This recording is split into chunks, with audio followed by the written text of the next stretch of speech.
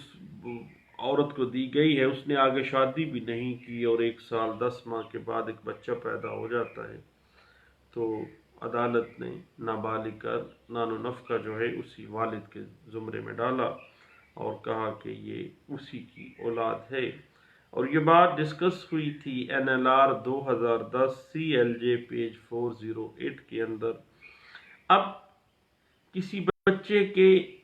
اقرار النسب یعنی اس کی لیجیٹیمیسی کا اقرار کرنے کے اور اس اقرار النسب کو صحیح ہونا اور مؤثر ہونے کے لیے چند چیزیں دیکھی جاتی ہیں کہ جب باپ کسی بچے کی لیجیٹیمیسی کو ڈکلیئر کرتا ہے کہ یہ بچہ صحیح النسب ہے اور یہ میرا ہے، تو صرف ڈکلیئر کرنا ضروری نہیں ہے، بلکہ صحیح ڈکلیئر کرنا، صحیح نسب الفرزندی کا اقرار کرنا کہ یہ بچہ میرے ہی تخم سے ہے اور میں نے ہی اس بچے کی والدہ سے شادی کی اور میں نکاح کے بعد یہ بچہ پیدا ہوا ہے۔ اب اقرار النسب کے لیے بچے کے والد اور بچے کے درمیان جو عمر کا ڈفرینسیشن ہے وہ کم از کم 12.5 سال کا ہونا چاہیے، یعنی 12.5 سال بڑا والد ہونا چاہیے۔ اگر کوئی شخص 30 سال کا ہے اور وہ کہے کہ 25 سال کا میرا بیٹا ہے، تو وہ صحیح اقرار النسب جو ہے وہ ڈکلیئر نہیں ہو سکتا، کیونکہ قانون، شریعت اور فقہ کے مختلف سکول آف تھاٹ کہتے ہیں کہ کم از کم 12.5 سال کا جو مرد ہے وہی بچہ پیدا کرنے کی صلاحیت رکھتا ہے، اس سے چھوٹا بچہ جو ہے وہ نابالغ کے زمرے میں آتا ہے۔ اس کے بعد جب ایک باپ اپنے بیٹے کی لیجیٹیمیسی کا اقرار النسب کرے گا تو یہ واضح کرے گا کہ یہ اسی کی ایکسکلوزیو اولاد ہے اور کسی اور شخص کی اولاد نہیں ہے، وہ کسی اور شخص کے تخم سے نہیں ہے۔ اور جس وقت وہ بچہ جس کی لیجیٹیمیسی کو ڈکلیئر کیا جا رہا ہے وہ پیدا ہوا ہے، جو بچہ پیدا ہوا ہے اس کی والدہ کے ساتھ جو والد ہے وہ اقرار کرتا ہے کہ وہ حالت قانونی بیوی تھی یا اس نے نکاح کیا ہوا تھا یا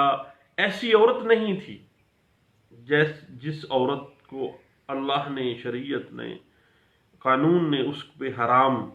کر دیا تھا اور حرمت کے رشتوں میں سے نہیں تھی وہ عورت۔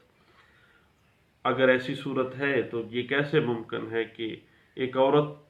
حرمت کا رشتہ رکھتی ہے ایک مرد کے ساتھ اور وہ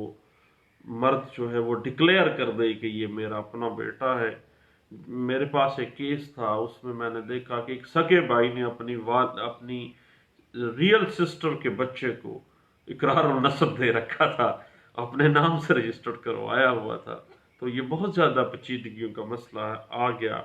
اب ایسی عورت جس پہ شریعت نے نکاح دائمی اور قطعی حرام کر دیا ہے، اب اس کے ساتھ اس بچے کو اقرار النسب جو ہے وہ ممکن نہیں ہے اور وہ اس قطعی صورت اس کا اقرار النسب جو ہے وہ درست نہیں ہے۔ اس کے بعد یہ بھی ہے کہ اس بچے نے اس والد کے اقرار النسب کی تردید نہ کی ہو۔ باپ نے کہا کہ یہ بچہ میرے تخم سے ہے اور بچہ جب بڑا ہوا ہے اس نے تردید نہیں کی بلکہ کہا کہ یہ فلاں شخص ہی میرا والد ہے۔ اور ایک مرتبہ یاد رکھیے گا دوستو کہ جب کسی بچے کا والد اقرار النسب کسی بچے کا تسلیم کر لیتا ہے دین اس بچے کے اقرار النسب سے وہ منحرف نہیں ہو سکتا ہے، اور جو ہی وہ اقرار النسب کرے گا تمام قانونی نتائج جو ہیں، اس بچے کے قانونی حقوق جو ہیں، حق وراثت ہے، حق ولایت ہے، نان و نفقے کے حقوق ہیں، وہ مرتب ہو جائیں گے۔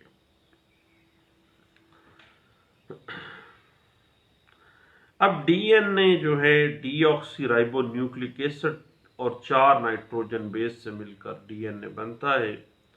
جو کہ ڈی این اے ٹیسٹ ایک جینیٹک میٹیریل یا وراثتی مادہ ہوتا ہے، کیونکہ یہ والدین کی خصوصیات اولاد میں منتقل کرتا ہے، اور کسی بھی جسم میں جو تبدیلیاں آتی ہیں اس تبدیلیوں والے جسم کی کنسٹرکشن ڈی این اے میں کوڈ کی صورت میں ہوتی ہے۔ مثلا آنکھوں کا رنگ جو ہے والدین کی طرف سے آیا ہے، ڈی این اے میں پتہ چل جائے گا، بالوں کا رنگ کا پتہ چل جائے گا، آنکھوں کے رنگ کا پتہ چل جائے گا۔ اب تقریباً سائنس کہتی ہے کہ 1,00,000 خصوصیات جو ہیں وہ والدین سے بچوں میں منتقل ہوتی ہیں، اور یہ 2 جین سے مل کر، ایک جین والد سے اور ایک جین والدہ سے ہوتا ہے، اور جسم کے کسی بھی حصے سے ٹیشو لے کر وہ جین سے مل کر بنتا ہے۔ ٹیشو لے کر آپ ڈی این اے ٹیسٹ جو ہے کیا جا سکتا ہے، مثلا ہڈی سے ڈی این اے ٹیسٹ کیا جا سکتا ہے، گوشت سے، دانت سے، تھوک سے، خون سے، یہ بال سے، ناخن سے، جسم کے کسی بھی حصے سے، کسی بھی ٹیشو سے آپ کوئی حصہ لے کے ڈی این اے ٹیسٹ جو ہے وہ کروایا جا سکتا ہے۔ اور اگر کوئی شخص اپنی اولاد کے بارے میں شک میں مبتلا ہے اور اس کو جائز ماننے سے انکاری ہے، یا کسی شخص کی فوتگی ہو گئی ہے اور اس کی اولاد ظاہر ہو جو کہ اعلان کرے کہ وہ فوت ہونے والا جو شخص ہے اس کی جائز اولاد ہے، تو اپنے بیان کی تصدیق کرنے کے لیے وہ ڈی این اے ٹیسٹ کے لیے متعلقہ جو کورٹ ہے جس میں وہ کیس اس نے فائل کیا ہے اس میں اپلیکیشن دے سکتا ہے، اور اس ٹیسٹ سے ہر بات جو ہے وہ صاف اور کلیئر ہو جاتی ہے۔ اور ڈی این اے ٹیسٹ کروانے کے لیے اسی کورٹ میں جہاں پہ وہ میٹر پینڈنگ ہے ایک اپلیکیشن برائے بمراد کرائے جانے ڈی این اے ٹیسٹ جو ہے وہ فائل کی جاتی ہے، اور ڈی این اے ٹیسٹ کروانے کے اخراجات وہ پارٹی جس نے وہ اپلیکیشن دی ہے وہی اٹھائے گی، اور ایک بار جب ڈی این اے ٹیسٹ کی رپورٹ آ جاتی ہے تو کوئی بھی والد اپنی اولاد کے وجود سے انکار نہیں کر سکتا۔ عام طور پہ لوگ نان و نفقہ سے بچنے کے لیے، وراثت سے محروم کرنے کے لیے یہ ہتھ کنڈے استعمال کرتے ہیں۔ اب ایک کیس سرور مائی بنام فیملی کورٹ جج، ایک کیس لاہور ہائی کورٹ میں پینڈنگ تھا۔ اس کیس میں ایک رٹ پٹیشن فائل کی گئی تھی کہ جو ایک بندہ فوت ہو گیا ہے، وہ بندہ بنیادی طور پر لونیٹک تھا، پاگل تھا۔